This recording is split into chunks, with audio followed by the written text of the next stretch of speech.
Hello, everybody, and welcome to Virtual Bourbon. My name is Steve Akley, and we have a great event tonight. It's part of our portfolio series where we have distilleries come in and share different items in their portfolio. And tonight we've got a good one. We have Ironroot out of Texas. Of course, what I like is the St. Louis connection. So I like the fact that the family, the Likarishes, lived in the greater St. Louis metro area for quite a while, and that's a instant connection and bond. So I'm joined by Marcia Likarish from Ironroot, and we probably will be joined in a little bit by Robert as well. Marcia, how you doing? I am doing fantastic. I'm thrilled to be here talking about Ironroot and St. Louis and all things whiskey. Yes. So how long did you guys live in St. Louis, by the way? Not that that has anything to do with tonight's event, but it's important to me. Actually, we were there almost 15 years. John was there longer than everybody else because he was still, we always say that somebody had to have a real job so that we could start the distillery. So he was in St. Louis until about a year and a half ago. Wow. And so and we moved in to Belleville, Illinois, right across the river. Yep. When Robert graduated from high school. Okay.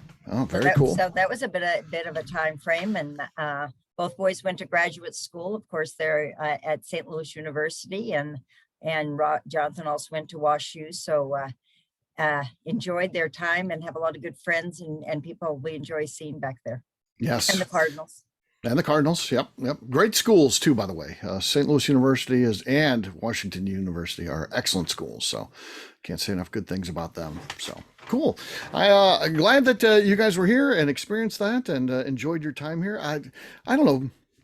Do you miss the food being away? Because I think we have great food here in St. Louis. If you got to experience the food scene for 15 years, I would assume some of that gets into your blood at that point, right?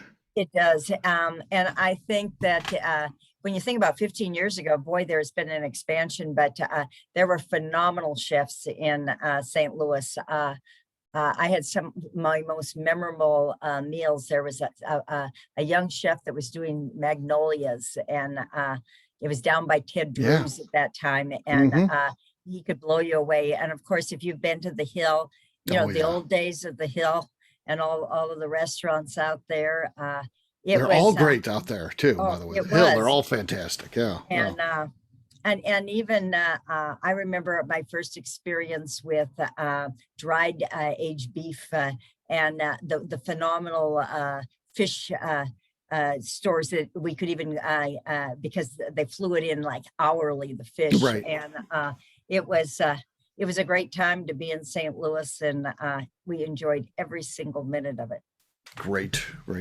Well, and of course, the start of the distillery actually has ties to your time in St. Louis, and I think it's important. I mean, I know we've shared exactly kind of how this went down on other events, but there are some new faces on this event. So, if you don't mind, Robert's he's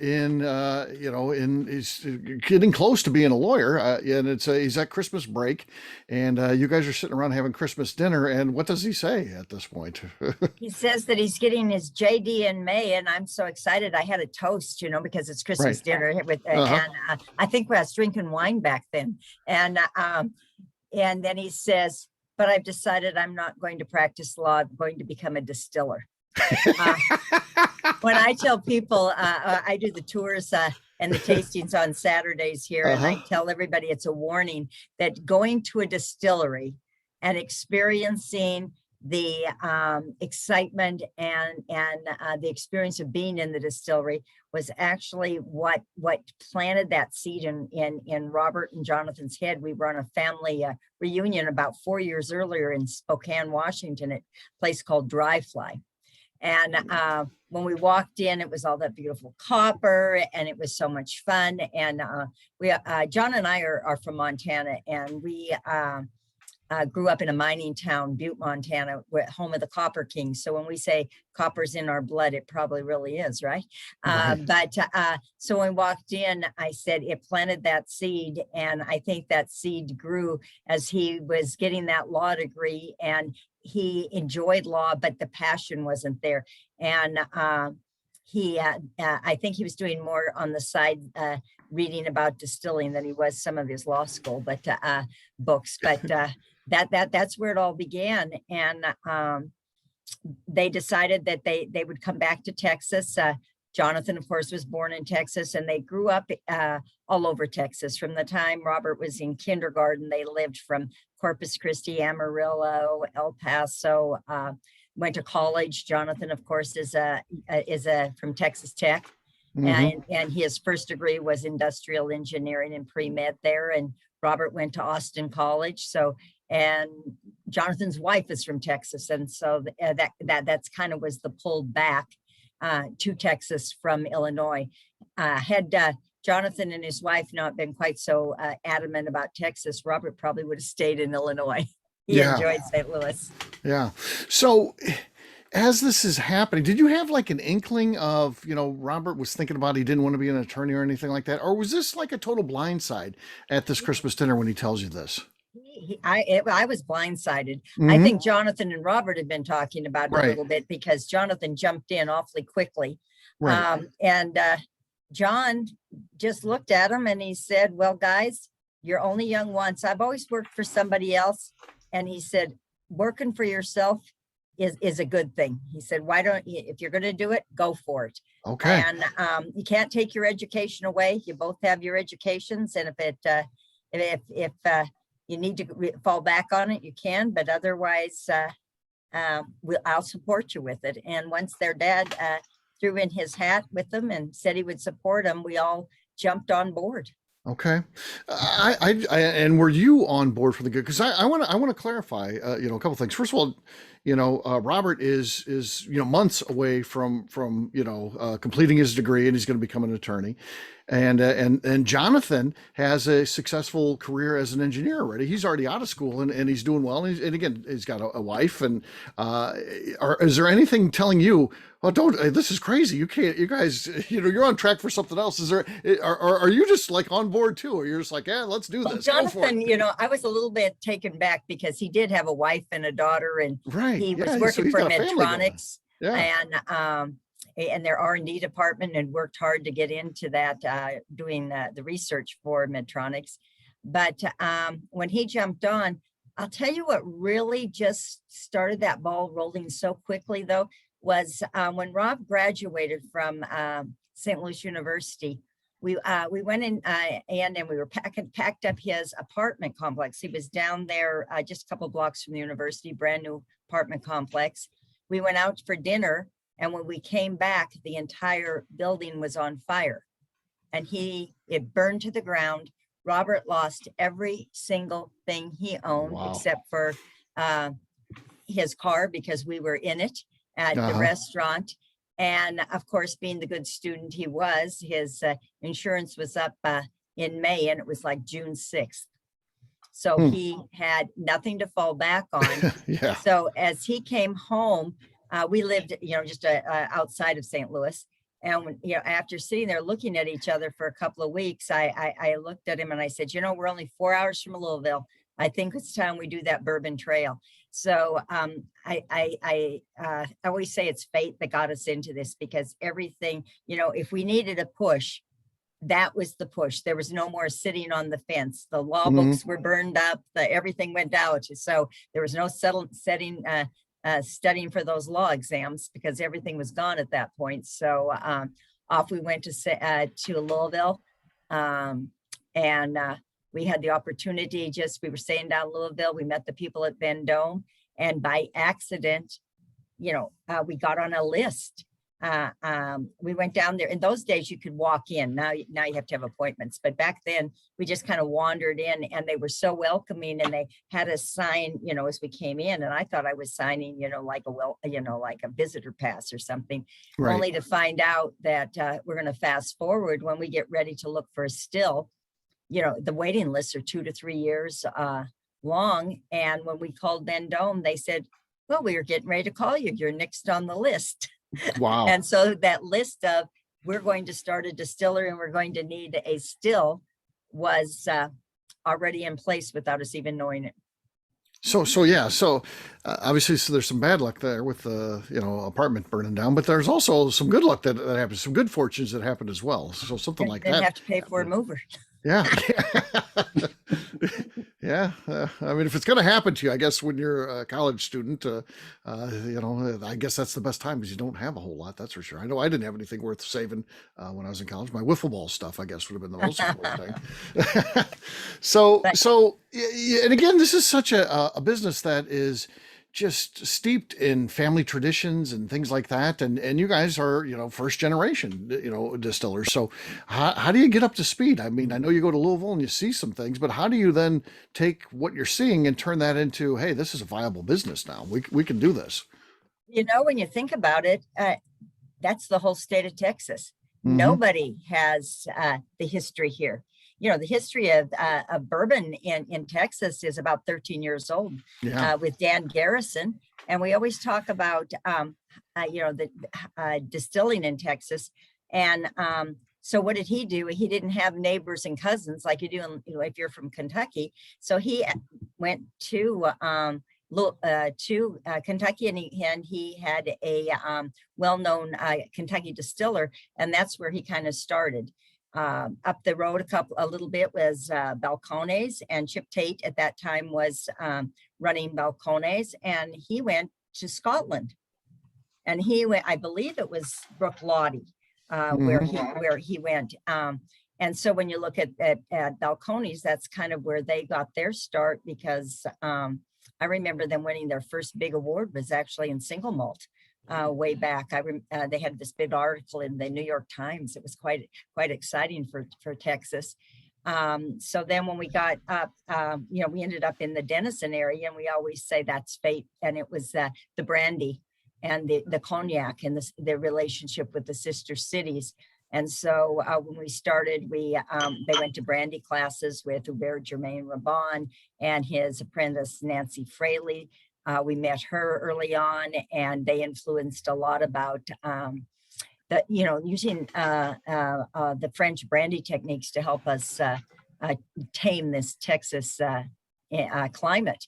And so everything just kind of fell together, and it made sense. We liked the way that the thoughtfulness and a lot of the things that we learned about the brandy making, and we apply it to our bourbon production in many aspects. The way it goes from the using a pot, we use a true pot still. We the speed and the way we run the stills, the maturation process, especially with the barrels, with the we do élevage, and we do.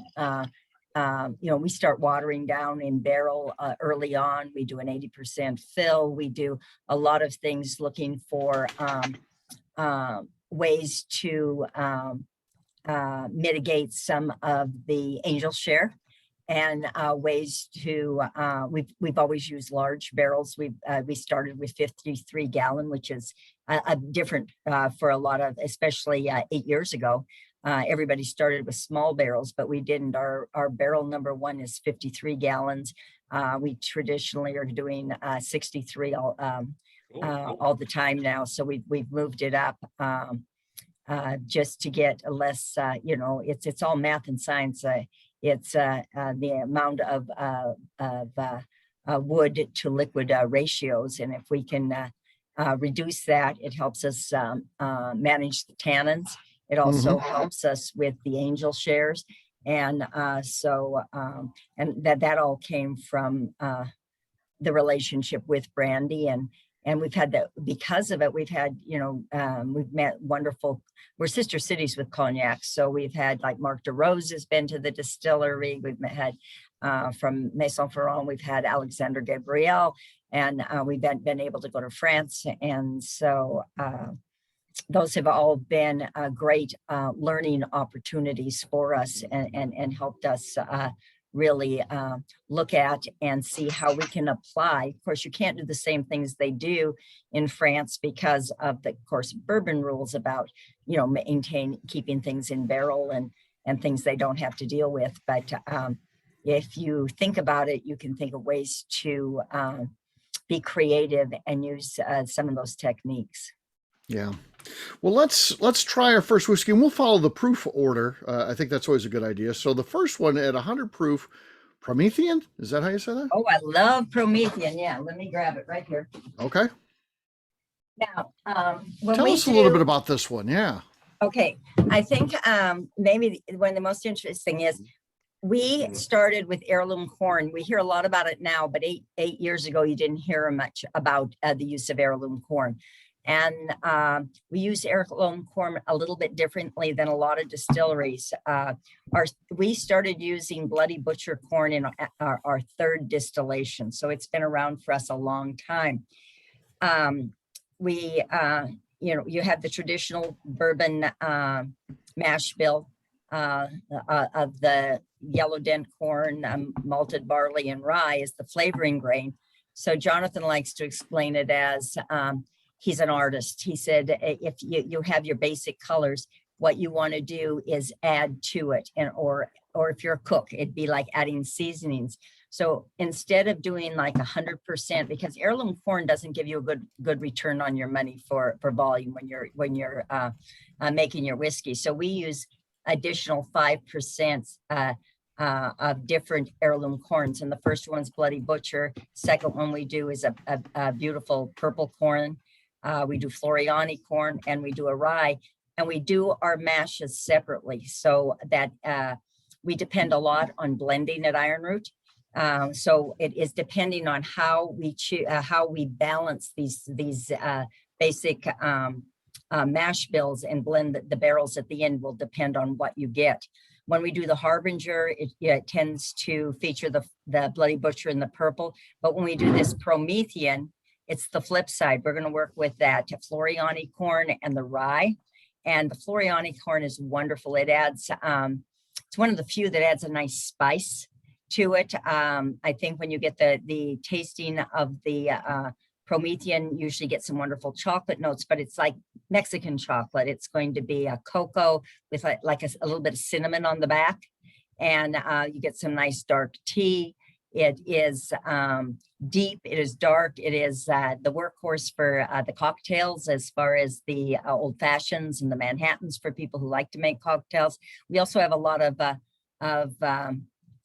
people that like cigars, and because of the spice that Floriani adds, it gives you a really nice balance. So I think you'll, at 100 proof, I think it's a great drinker. Mm-hmm. Better have some, huh? Yeah, I know that Kathy's saying butter, maybe buttered popcorn, and maybe buttered caramel corn. I mean, this is what I'm thinking. It's like a caramel corn on the nose. It's really good. All right, let's try it, gang. Cheers. Let's see what we got here. Let's see what we get on the taste.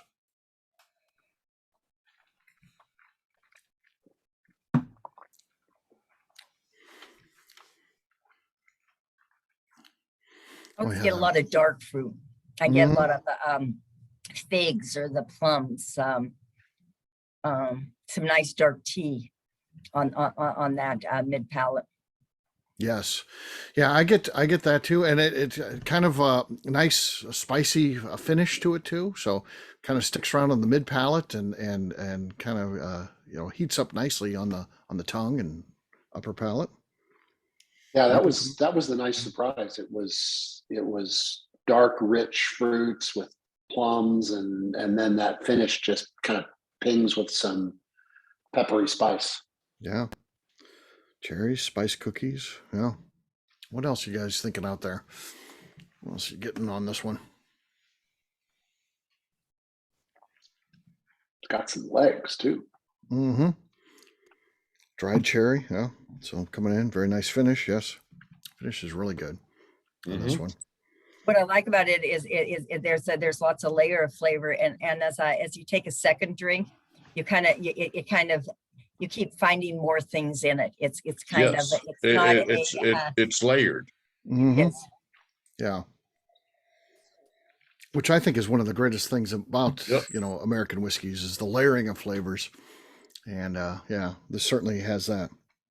A rummy Christmas pudding. Yeah. And some of those spices you're going to get because that purple or some of the that we add or we use some European oak in there. So it's not just the American oak that's going to give you the caramels and the vanillas, but the European oak is going to give you some of those baking spices too. Yeah. Yeah. Go ahead. So I have an actual question. I am a American native myself. I mean, Texas native myself, sorry. But I know that down there in Texas, with my experience, they've got crappy water. So what are y'all doing with your water situation? Are y'all doing a reverse osmosis? Y'all are doing some type of softening? What are y'all doing? So now up where we are, we're on the Red River. So we really do use Denison water. We will run it through the filters to pull out the fluorides and the chlorines and everything that the city adds, you know, because when you're distilling, of course, it's concentration of flavor, and who wants more chlorine in their whiskey, right? So we will filter that out, but we will use during the mash process, we will use Texas water up here. The interesting thing about Texas is that we geographically there is a lot of limestone in Texas, and so we want that minerality. And if we don't, when we're doing our mashing, we want that minerality because it brings a lot of great flavors to the whiskey. If we use the RO, we would be missing those flavors. So we really like, and I think one of the house styles maybe of Ironroot, you get a little bit of a slate. A lot of times it's like almost a little bit of maybe a wet slate and things. I think that comes from the water. Now, when we start proofing down, and we will start proofing down our barrels, 6 months, 8 months before we ever pull them, because from the time they're 24 months old, we will have tasted and we track them. That's part of our élevage. So we know if it's going to be a 90 proof Harbinger or a 115, or if it's going to be a Promethean, we will start because we want that water. And at that point, we're using RO water because we don't want to change the flavor. But by putting the water in and letting it sit and interact with the whiskey and letting it interact with the barrel, we are actually adding layers of flavor, because at different proofs, you pull different things from the wood. And by proofing down and using a water that is not adding any flavor, we're pulling some wonderful additional flavors into the whiskey. Okay. I'm your neighbor upstream. I'm from Burke Burnett. So. There you go. Nice to meet you. A quick question on the 100 proof. Are there other requirements if something's considered bottled in bond? Yes, there's other requirements. Yes, Quite a few. I mean, yeah, it has to be distilled in one distilling season and through one distiller only. So you can't mingle different batches from different distilleries together and those type of things. Sure. It has to be a minimum of 4 years old, 100 proof. Yeah, so those are the big ones. It's under federal guidelines. Yep. Yeah. It's all. Thanks. It tells you a lot about the whiskey with just those 3 words on the label, which is pretty cool. Okay. A couple questions, Marcia, came in that I need to throw to you. Is this available in your gift shop? Do you sell this particular offering? Okay. And it is one that we send out throughout the state of Texas through Southern Glaciers as our distributor. So anybody that has a license in Texas can purchase from Southern Glaciers. So yeah, Jason's down in the Houston area, so I'm sure that he's good. He's glad to hear that then. So yeah. Well, and I'm moving my son to the University of Arkansas next week, so I'll be stopping by. So you'll be swinging through. Come on down. Yeah. Love to meet you. I'm pretty sure I've met you before, because I went by the distillery once already when I was down there on vacation with my father-in-law, but all good. Okay. I was thinking you looked a little bit familiar, but yeah, I'm sure you see a lot of people though. So yeah. Yeah. The other question, and this was, I don't know why it was asked, but it was asked. So do you use open top or closed top fermenters? We use a closed top fermenter. And one of the reasons why is that we're a small distillery and we do not have a separate room for our fermentation tanks. They're right there out on the main floor, which means the doors are opening and closing and the fans are going. And when you have open top fermentation, you're inviting wild yeast into your fermentation. And we have chosen not to do that because coming a little bit from the brandy, again, we're not doing the typical 4-day of fermentation, 3 to 4 day. We will leave our mash in a minimum of 7 days because at the end of that the 4 days you've reached and most of your sugars and yeast you've broken down for your alcohol, but there's something that we call a malolactic fermentation that goes on beyond that. And you hear a little bit more about it in the brandy portion. And during that time, a lot of wonderful esters are formed, and there's a lot of longer flavor chains. And but when the longer you go with fermentation, leaving it open, we could open ourselves up to additional bacteria also. So that is one of the reasons why we have chosen to do ours as closed top. Okay. Marcia, when I think of Ironroot, I think of the experimentation with all the different grains and things like that. And you've already talked a little bit about the heirloom corn and things like that you utilize. Where do you get those? Do you work with one farm? Do you work with multiple farms? Do you grow some of this yourselves? Tell us a little bit about the grains. A little bit of everything. Okay. Of course, Jonathan and I love those seed catalogs because every time they come out, we start looking through it, and when we look, if it says that it's the newest yellow dent corn or the yellow corn that has the most sweetness and everything, we turn the page because that's not what we're looking for. We're looking for ones that are described as having wonderful, they make polentas or they make tortillas or they make tamales. And so we started hearing so much about the Bloody Butcher. And second, then my husband worked for a mining company, so we had heard a lot about purple corn because it comes from Peru, and his company had mining in Peru, so we were very familiar with the purple corn and enjoyed it and liked it. And then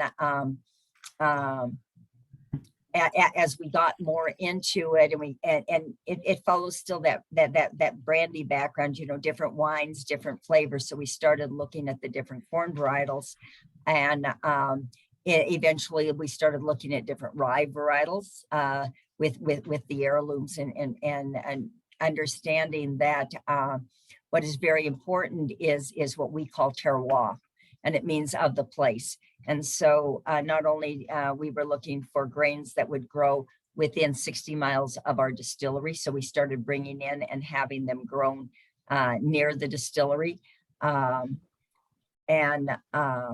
So there's a lot of thought that kind of has gone into the different varietals that direction. Some of them, the one that we have played a little bit more around with, we haven't jumped off the border, is with our purple corn, because it having been originally from Peru, it's a high altitude cold weather corn. And originally we got it out of the Northeast, and we really like the flavor. So we're not sure what that heat of Texas and how that would affect it. So we kind of stay that way. But the Bloody Butcher and some of the others, we do have local farmers growing it for us. And we have a local mill that does all of our milling for us. Yeah. Marcia, when you're getting into grains like that, and this is a long time business anyway, you lay down the whiskey and you got to wait years for it to be done. But when you're talking about, being that specific with your grains, where you're involved in saying you want this grain, I want that, how much time does that add on to it too? Or is that involve like an extra year of planning because you have to think in advance what grains you're going to experiment with the next year? Or is it even longer than that? Sometimes it takes a while to propagate these things, or depending on what grains you're utilizing. And some of them, when we brought them in, before we have them grown, we will, because we're only using 5%, that helps. We don't we're not going with the tremendous, right. full truckloads. And we are a small distillery. Right now we're putting out between 5 and 10 barrels a week. Yeah. So that's pretty good. I mean, that's no slouch, that's for sure. Yeah. So and then you've got a few experimentals going on back there that I've sampled out of, which was pretty good. We started with the Bloody Butcher, and we had some we're able to get it quite easily from the Amish country in Illinois, right north of Springfield. And we had a farmer that grew specifically for us, and then we moved that to Texas. So we were able to when we find and we decide. But there's a lot of experimental going on, just because we'll run, so that we get 4 to 8 barrels of something. And so far we haven't I'm crossing my fingers. I shouldn't say this. I should be knocking on every piece of wood. We haven't really found any that are that we weren't able to use, and very few that we didn't just love. So and those that don't fit into our core line, they make wonderful single barrels. And people have loved, for instance, if you've had our Green Oaxacan, or some of our Magic Manna, they're Oh, that's good. I'm sorry.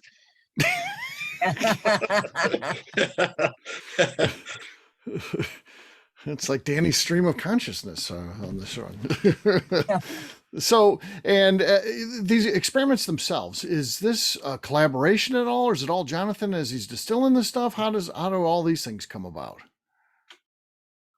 As far as there's usually a discussion before we get the grain, but Jonathan drives our distillation portion. He is the distillery manager and the distiller, and it's really kind of his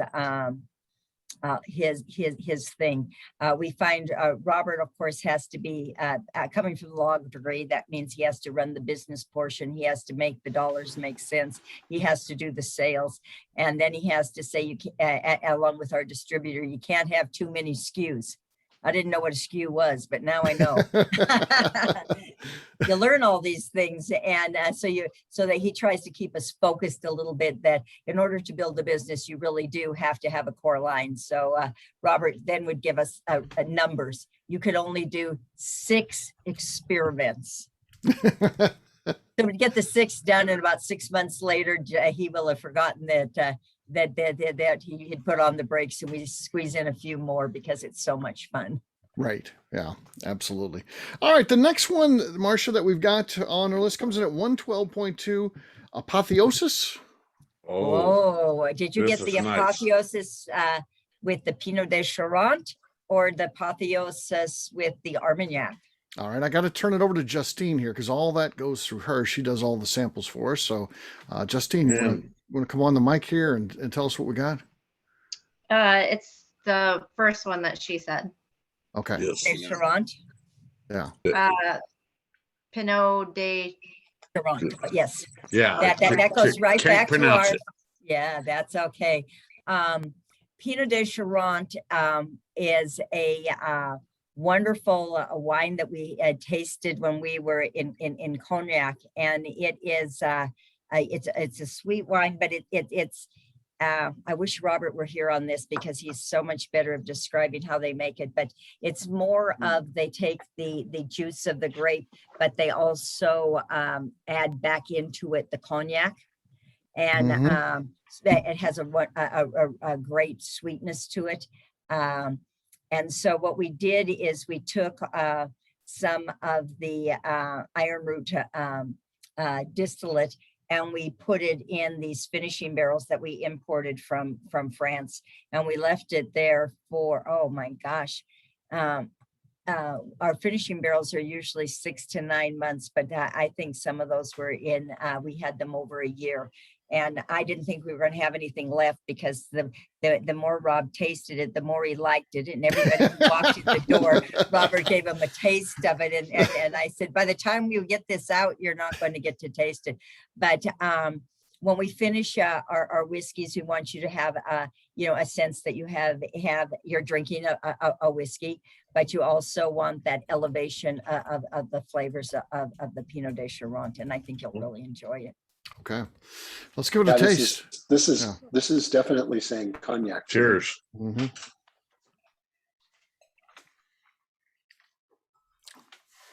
That's awesome. Yeah. Wow.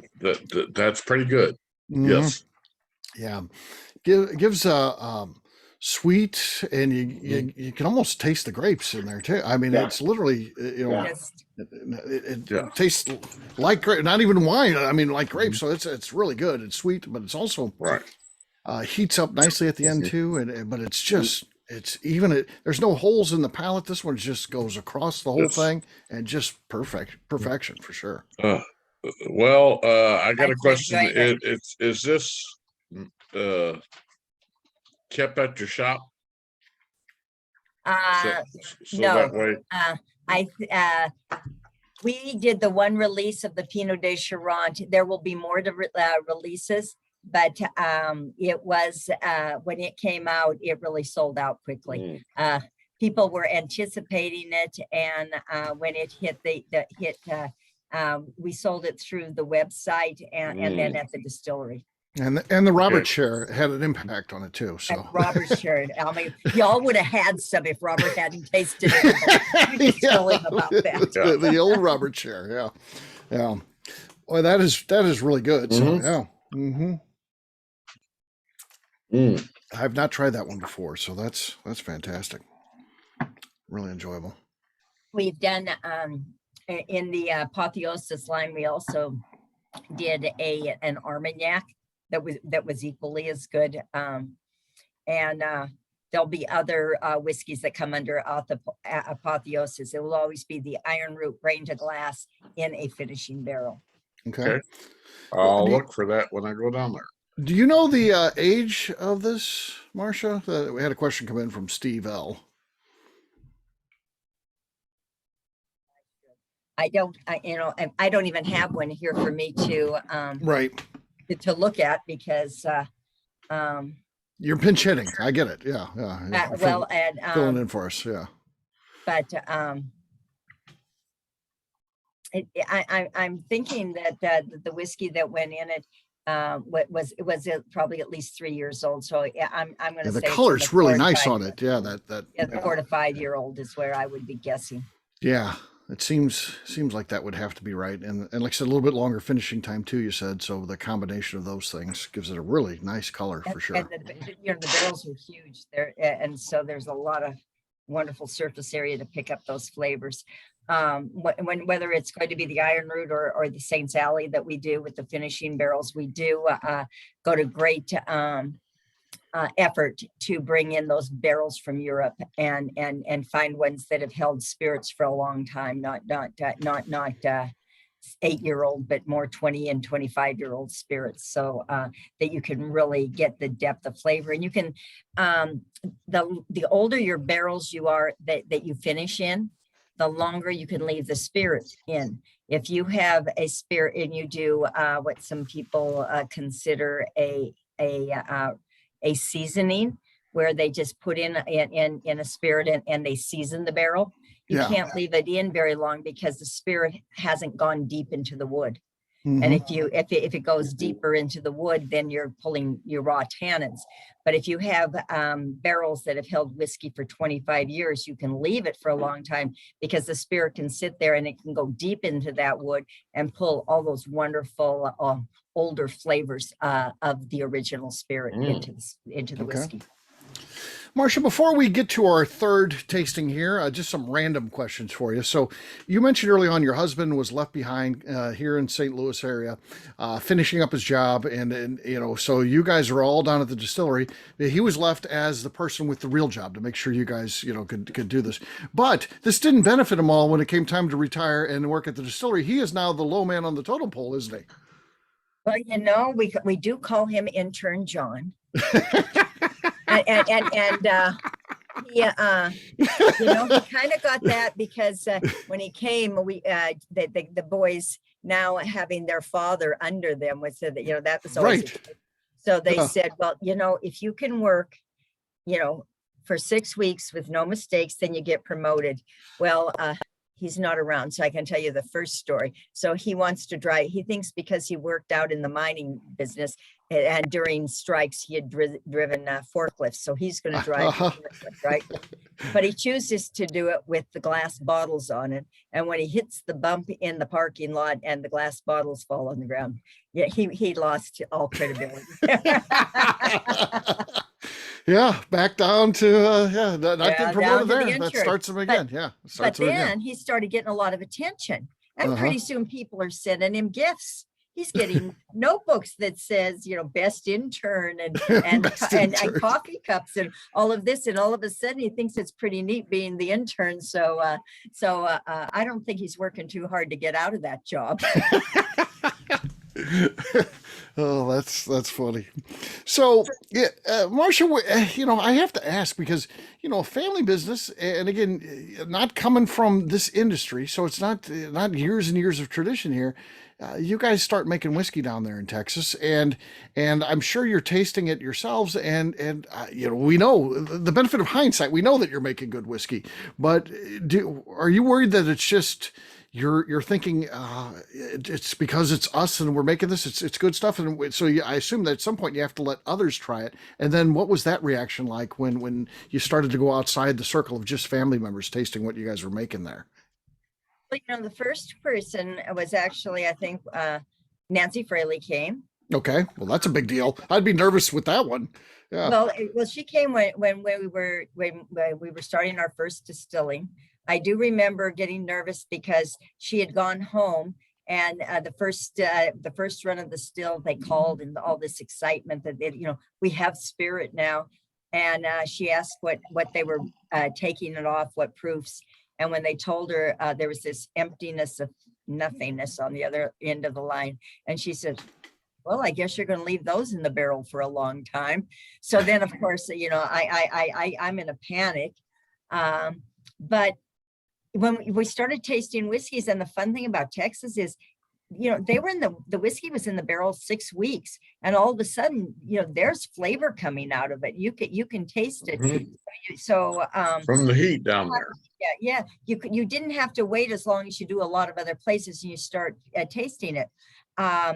And then when we were 6 months old, you have to find a distributor. We have the 3-tier system here. Right. And if you don't have a distributor, you can't sell anything outside the distillery. So we had Southern Glaciers. We had sent in an application or whatever and a PowerPoint. And instead of us going to present, they told us they were coming to the distillery. And some of their vice presidents and big people for Glaciers came, and they were tasting, and they tasted. I remember Louis tasted it, and he looked at it. He says, "Oh God, I hate vodka." And then he tasted the vodka, and he says, "But I like your vodka because we do a non-chill. We've always done non-chill filtered vodka." And then he kind of tasted the moonshine, and he tasted our whiskeys that were 6 months old, and he looked at us and he says, there are few distilleries that make it out of their neighborhood, but Ironroot will be one of them. And they left and gave us a contract. And so that was encouraging to me, because that was somebody from outside. There was another person, Fred Minnick, and Balcones had a number of different writers and things, and they all came up, and they were all of these people. They were so complimentary of these whiskeys. And then when the whiskey was only 14 months old, we got a call from Berry Brothers and Rudd in London, and they asked us to send them samples. And after they received the samples, Doug MacGyver, the head blender of like the Glenrothes and 4 Berry Brothers. If you're not familiar with Berry Brothers, they're the oldest wine and spirit merchants and one of the oldest in London, and they do all the spirits for the Prince of Wales. So they're kind of a big deal. And he called us up after he tasted it, and he says, "This is the whiskey, the bourbon I've been waiting for. Can you send us barrels?" So it did not. We had a lot of positive feedback early on from a wide variety of people, but so the guys are all excited, and me being the mother, I said, every mother thinks their children are the best and the cutest, but you got to have a little reality check. So I'm their reality check. Well, I will tell you, you are y'all are a lot better than Balcones, in my opinion. Okay. But that's just my I don't opinion. think we want to put her in that position, but yeah, that's we appreciate the positive feedback. So yes. Uh, so Marcia, as you start winning awards though, then because Ironroot is one of the received as many awards as anybody for a distillery their age. So tell us a little bit about what that's been like winning some of those. Our first one was really exciting was Hubris. Hubris was a corn whiskey because we got so excited, we took our whiskeys out of the barrel and then we had to reuse those barrels because we had no money, right? So we had that purple corn and that European oak, and we had a single barrel, and we all loved the single barrel. And Robert kept pushing and pushing to send it off to competition. And Jonathan would say, no, you cannot send a whiskey that is 14 months off to San Francisco. But Robert, being the persistent person he is, and the positive person he is, he makes a copy. They did not require you to have, your full label approvals. And so he made a copy on a copy machine, used a glue stick and glued it to a bottle and sent it to San Francisco International Spirits Competition in the corn whiskey category. And Hubris won best in class. Wow. At 14 months old. And all of a sudden his brother changed his tune and he said, let's send it to New York. And Hubris went to New York and won the best corn whiskey in there. And then that same year they sent it to World Whiskey Awards, where it won the first time the best corn whiskey in the world. So when this happens, you celebrate, you get excited, and then you say, as far as competitions, it is like baseball. It's anybody, any day, different. You can be in different lineups. You can be different judges. You have to understand that it's phenomenal. It's humbling, but there's a lot of other good things out there. And so then the next day you pick up and say, how can we make it better? Yeah. That's right. You win those awards, but yeah, you gotta, that doesn't mean that the battle's over. You got to keep going and then you got to top yourself. So yeah, the biggest competitor becomes yourselves, because you always want to do a better job, right? And then I think the great big thing was the World Whiskey Awards when the bourbon took the best bourbon in the world. And it was one of the first non-Kentucky bourbons to do that. And the funniest thing is, do you know how we found out? How? They sent the magazine out before they ever announced the awards, and it was sitting on the counter, and we were distilling and we're waiting for the mash to finish, and Ashley, who works with us, opened the magazine. She looked in, and there was the award right there on the piece of paper. Wow, that's crazy. They didn't call you or anything, huh? It just shows up in the magazine. And then, well, we did get to go to New York and everything, but it was that's how you first find out. So you never know what's going to happen. But you just have to always remember that what you're doing every day is what makes a difference. And every day you have to do your best. And every day you have to look at new innovations, and you have to look at tweaking what you have to how can you reach a different level. And I think that's what's exciting. I think it's an industry that allows, especially now. I think when we first started, they didn't. It wasn't as acceptable to do so many creative things. But I think that there's just the possibilities are endless, and it's that's what drives us more than the awards. When you do win an award, Marcia, for you, not for everyone else in the family, for you, is that motherly pride that happens, or is it business owner pride? What's the first emotion that you get when you find out they won, best whiskey in the world or something like that? What tell us the mother. It's the mother. I am so proud of them, and that's how my mom would be. Yeah, my mom's a big fan of mine. I just am. I just, it was their dream, and I just feel privileged to be part of helping them achieve their dreams, and it's fun to watch my grandchildren growing into it. I mean, my granddaughter, when she was 4, would tell people her job was going to be barrel room manager. Of course, that doesn't at the kindergarten, at the preschool, but now she's going to be 11 next week, and she's gone from barrel room manager. She's still going to manage it, but now she's going to run the whole show. Well, sure, yeah. So to see the Dream whole bigger, yeah. family kind of growing into it and being part of it, it's been a lot of fun. Oh, heck yeah. One last question before we try our last one here. So Jason Wickle says all the names seem to have a Greek origin. If so, is there a reason for this? What's the tie-in? That would be Jonathan. Okay. As Robert used to say, Jonathan liked all the SAT words, right? He always liked all of the mythology. And Okay. that's where Harbinger started with the first, because it was a foreshadowing of things to come. And I said, are you kidding me? I said, I read Edgar Allan Poe, For Whom the Bells Toll, and it is not a good thing. And but our Harbinger, which it has foreshadowed great things for us. So that's where the first whiskey came from. Promethean then became next, and that was because it was kind of wildly creative. We were using the Floriani corn, which was really a flint corn, which is usually used for popcorn, not as a dent corn that you use for whiskeys. And Prometheus was he brought fire, so that's where it came from.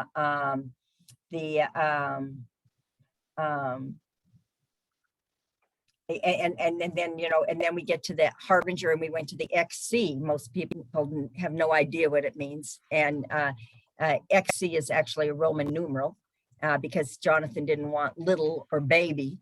So sometimes and nobody knows where he goes with these, but those are where all of the names come from. And Okay. Apotheosis? What's that one? Do you know? It came from the apothecary and Okay. background on that one. Gotcha. All right, so the last one we're going to be trying here is the Harbinger. This is the Solstice Edition, the tri-barrel blend, Solstice Edition, 125.2. 125.2. What can you tell us about this one specifically, Marcia? The tri-barrel is going to be a distiller's choice. A tri-barrel meaning it'll be a 3-barrel blend. Okay. And it's going to have you'll always have probably one of the purple corns in the European oak. And I wish Rob was here for the other two on that on those the other two whiskeys for it. I might even just pick up the phone and call Jonathan and ask him for you on that one, because he would tell. We love the tri-barrel. One of the things we like about it is we started doing the solstice is we do a winter solstice and then a summer solstice. And so you have the winter solstice is going to be more of the dark and the brooding flavors. As we go to the summer solstice, we're looking for a lot of complexity. But as you do in the summer, you showcase a little bit more of the fruit. So you know what we're going to do? I don't like to talk on phone. We're going to call Jonathan. Let's call Jonathan. Let's phone Jonathan. a friend. Let's phone a friend. I'm going to phone. I Phone a do. friend. Yeah,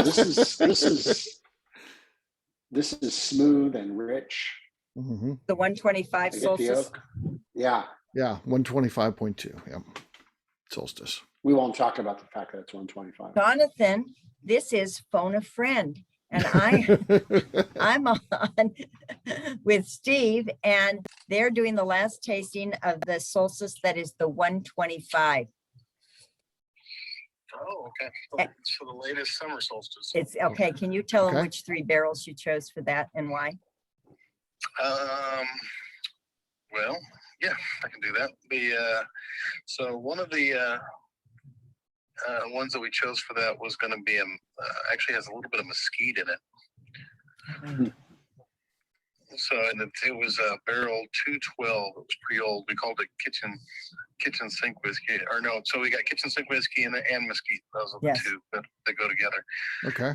So 212 barrel 108. And then it was just an older purple. Purple corn was the third barrel. I told him there'd be a purple with Purple, a yeah. European oak, remember, but the mesquite is fun because the mesquite is not mesquite wood. That's what most people use, or a mesquite wood. Jonathan's wife lived out in kind of out by San Angelo, and they went out there, and Jonathan found a family that was selling mesquite flour where they ground the beans themselves. Wow. And so that's was the flavoring component for that, and it was that was what good. If it's on barrel 100, we're looking a good 60 months old probably on that one. Nice. Well, let's give this thing a try here. If you haven't done so already, gang, let's give this one a taste.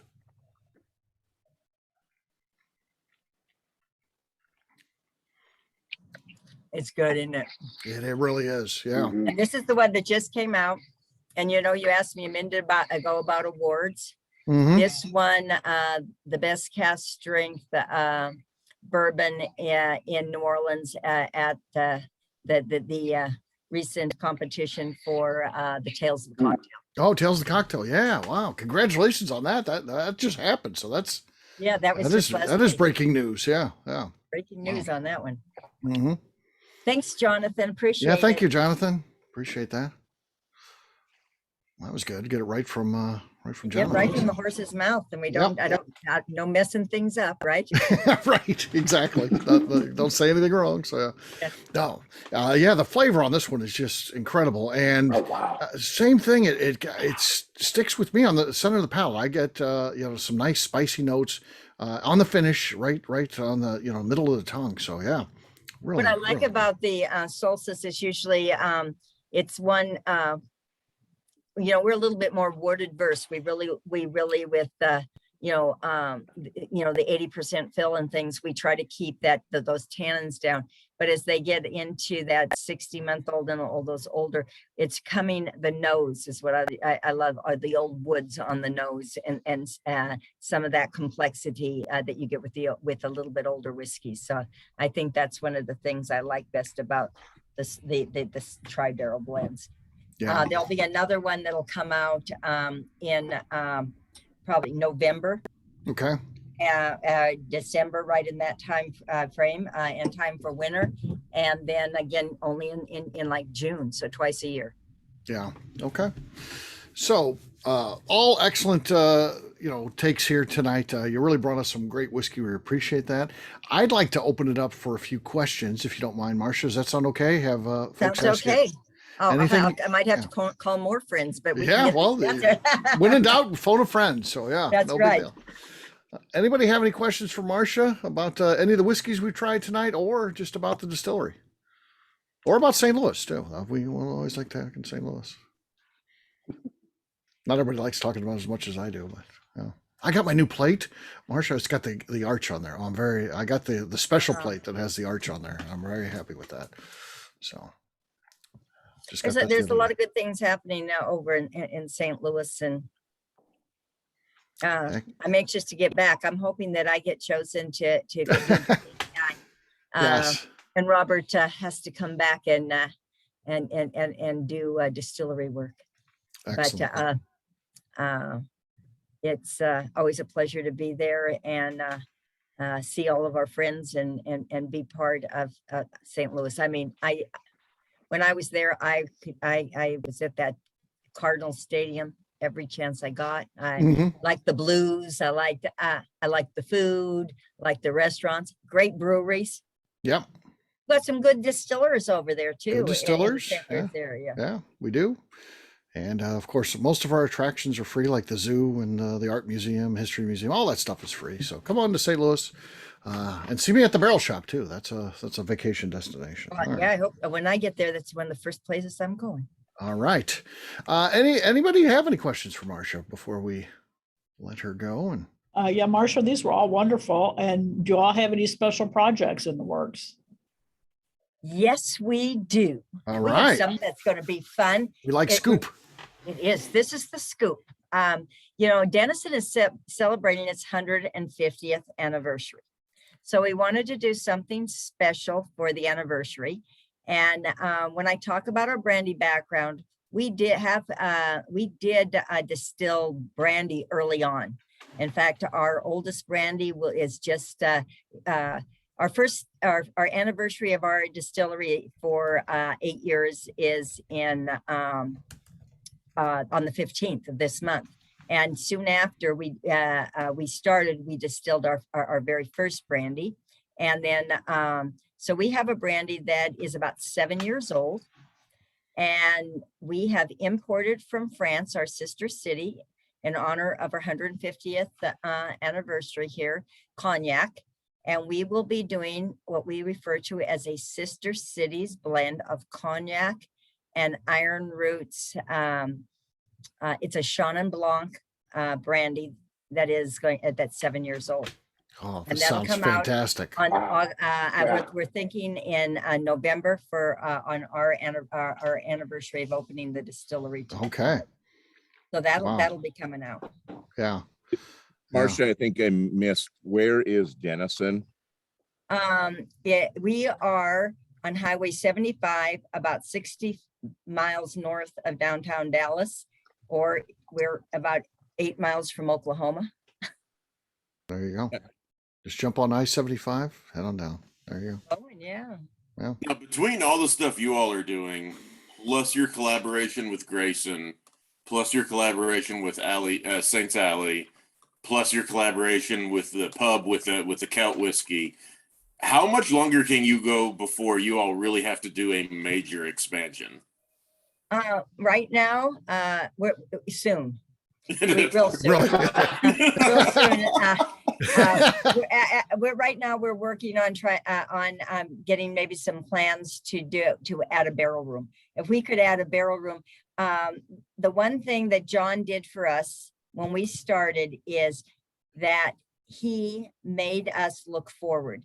When we started, we did not do a 200-gallon still and then a 500-gallon still.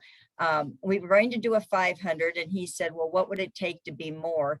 And the interesting thing is to go from the 500-gallon still to the 1,000-gallon still was only, like $60,000 at that point. Right. And he said, that's what we're going to do. And then God bless Vendome, because when they put it together, they realized that their design, they had to add a little more copper. So we ended up with 1,200 gallons. Oh, sweet. Yeah. It's bonus. So that was a good thing. Yeah.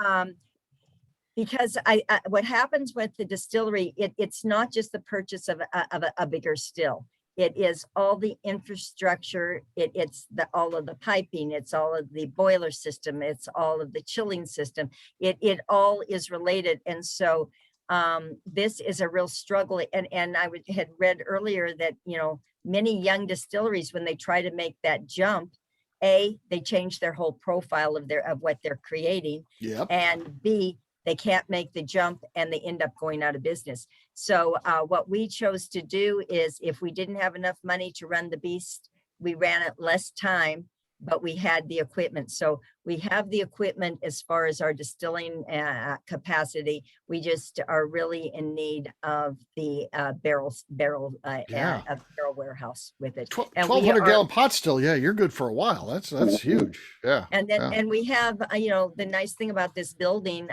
is that it has a 1,200, it has 3 acres of concrete. So it's got space. Yeah. So we've got all the things we need. Yeah, that is nice. All right. What else? Anything? The Ewalds mentioned your role as the mother of Texas bourbon. Tell everybody about that. How you got that moniker, and so talk a little bit about that. That was actually the first person who gave it. His name is Mike, and he ran the Reserve 101 in Houston. And when we started, we met him at Tales of the Cocktail, and one point, and he had invited us down to his bar in Houston. And as we started the distilling and we got more involved with it, he started calling me he says, "You'll be the mother of Texas whiskey." And then it kind of caught on. And then some of the other whiskey groups, there was they had a lot of fun. They heard about it, and so somebody from Austin, from Crowded Barrel, they put together and they made a tattoo, one of those ones that you can wash off, and then they sent those out. And that's cheating. Yeah. So then that just kind of sent the ball rolling. And as Jonathan says, nobody as old as you, and nobody else wants to be the mother of anything, Mom. No. So it's just kind of followed along. And I said, I'm proud to be the mother of Texas whiskey. Yeah, heck yeah. Yeah, you add a lot to this business, Marcia. You really do. So yeah, it's great to see a family business like this, and a mother and her two boys, and then you got intern John as well down there too. So you got a great group. Well, we just pulled in my nephew. He's has a degree in chemistry and pre-med. Oh, and that's valuable. Yeah. Yes, and so he is starting with us, and we had the most fun this summer. If you have a minute. We had a young man from Scotland that contacted us and said he'd like to do an internship. And so Ross has been with us. He's got one more week. He's for 9 weeks this summer. And he goes to the Harriet Watt Distilling School in Edinburgh. His father is, he's a family, he comes from a family of distilling. His father has been at the Glenlivet, the Balvenie, the Glen Moray, and is now the head distiller at Dingle in Ireland. And so he's been here, and it's been so much fun. So you never know what's coming next around here. Yeah. I never like to keep our guests, overextend our stay. It's so nice that you spend a little bit of time with us, but we have time for one more question. If someone's got one more question out there, we'll let that go through. And if not, we'll say goodbye here. And anybody got something? Okay, well, let's hear a round of applause for Marcia Likarish. Great job, Marcia. Really appreciate it. Thank you. Thank you so much. Marcia, it's been a pleasure. Thank you. Yeah, and she filled in for us, folks. Let's not forget that she jumped in because Robert's on the plane, and so we couldn't have asked for anything better. We're not inviting Robert anymore. Yeah, we want Marcia now. So, yeah. And I can't wait to come see you, Steve. Yeah, absolutely. Looking forward to that. With that, I'll go ahead and turn off the recorder. And again, we don't want to keep Marcia beyond the time that we've asked them to come on. So, but I'll stick around. I'll answer any questions, talk bourbon, talk whiskey, anything you like. But we'll say goodbye to our at-home audience who's watching us on video. See you guys. Bye. Bye. Bye-bye.